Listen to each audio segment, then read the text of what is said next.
គង់ប្រថាប់ក្រោមចន្លោះនៃមេឃសាលព្រឹកទាំងគូ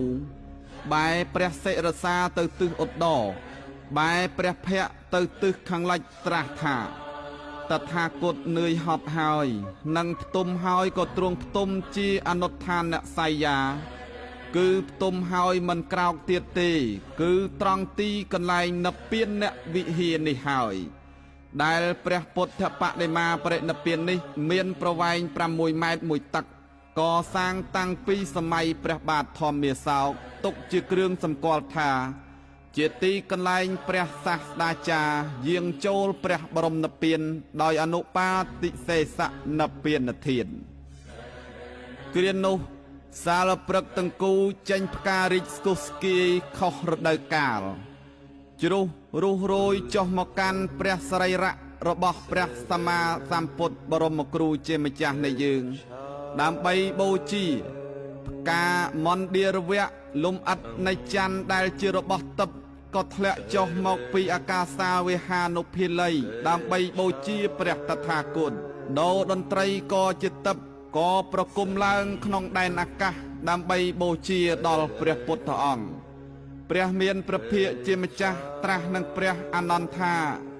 មនាលអនន្តតថាគតបានឈ្មោះថាជាបរិស័ទបូជាដោយគ្រឿងសក្ការៈប្រមាណប៉ុណ្ណេះក៏ទេព្រោះវត្ថុទាំងនេះជាអមិសបូជាគឺជាការបូជាដោយវត្ថុមនាលអនន្តចំណែកអ្នកណាមិនថាជាភិក្ខុនៃឧបាសកឧបាសិកាអ្នកដែលជាអ្នកប្រតិបត្តិធម៌សមគួរតាមធម៌ប្រព្រឹត្តធម៌អ្នកនោះ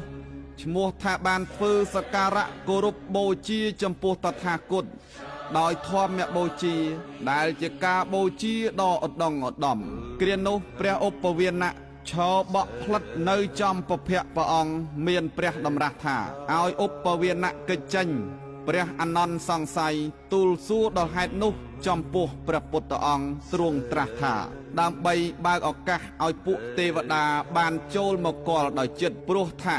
មានទេវតាច្រើនណាស់ដែលចង់ឃើញតថាគត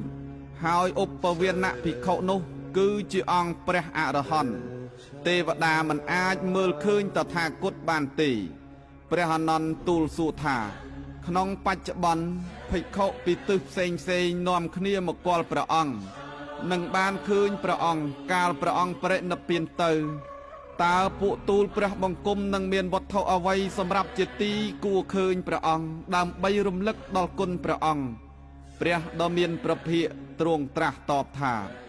មនាលអនន្តបើអ្នកទាំងឡាយចង់ឃើញតថាគត